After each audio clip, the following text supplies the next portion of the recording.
नमस्कार भक्तजनों, आज माघ मास का चौथा दिवस है।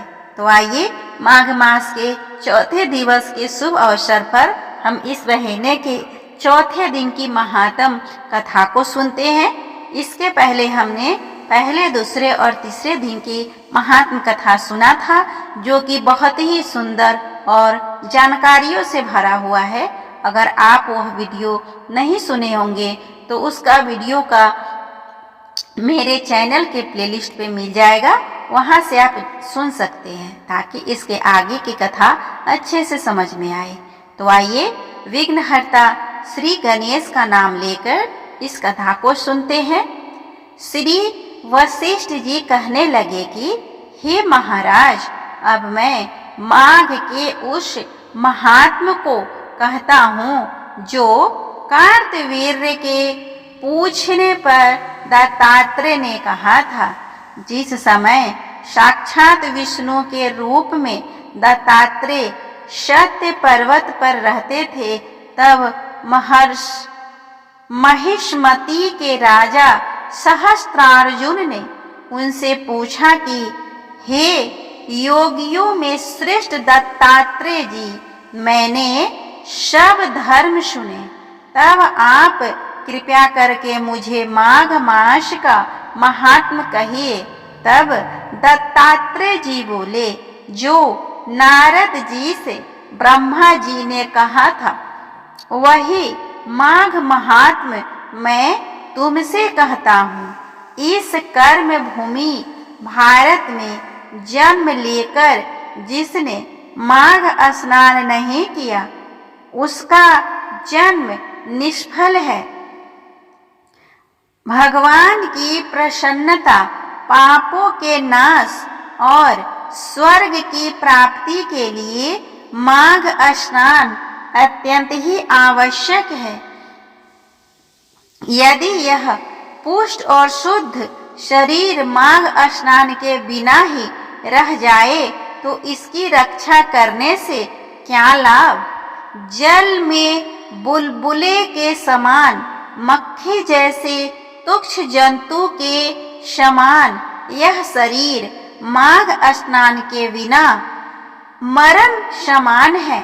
विष्णु भगवान की पूजा न करने वाला ब्राह्मण, बिना दक्षिणा के श्राद्ध, ब्राह्मण रहित क्षेत्र, आचार रहित कुल से, ये सब नाश के ही बराबर है। गर्व में धर्म का, क्रोध में तप का, गुरुजनों की सेवा न करने से स्त्री तथा ब्रह्मचारी, बिना जली अग्नि से हवन और बिना साक्षी के मुक्ति का नाश हो जाता है। जीवन के लिए कहने वाली कथा अपने ही लिए बनाए हुए भोजन की क्रिया,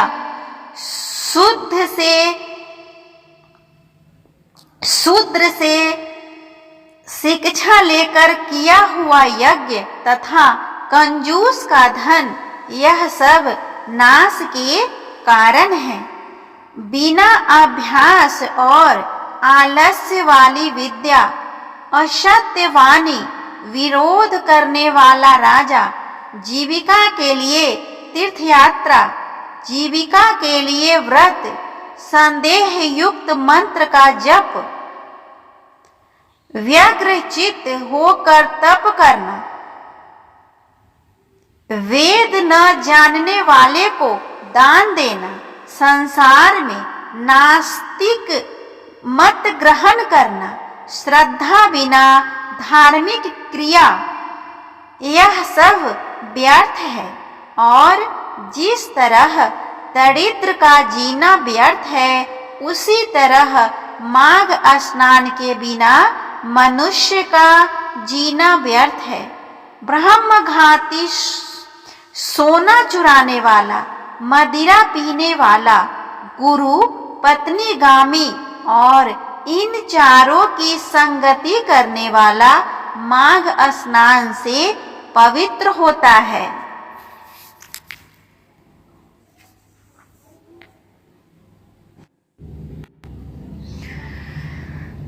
जल कहता है कि सूर्योदय से पहले जो मुझसे स्नान करता है मैं उसके बड़े से बड़े पापों को नष्ट करता हूँ।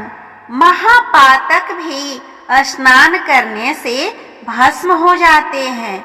माघ मास के स्नान का जब समय आ जाता है तो सब पाप अपने आप नाश के भय से कांप जाते हैं। जैसे मेघों से मुक्त होकर चंद्रमा प्रकाश करता है, वैसे ही श्रेष्ठ मनुष्य माघ मास में स्नान करके प्रकाशमान होते हैं।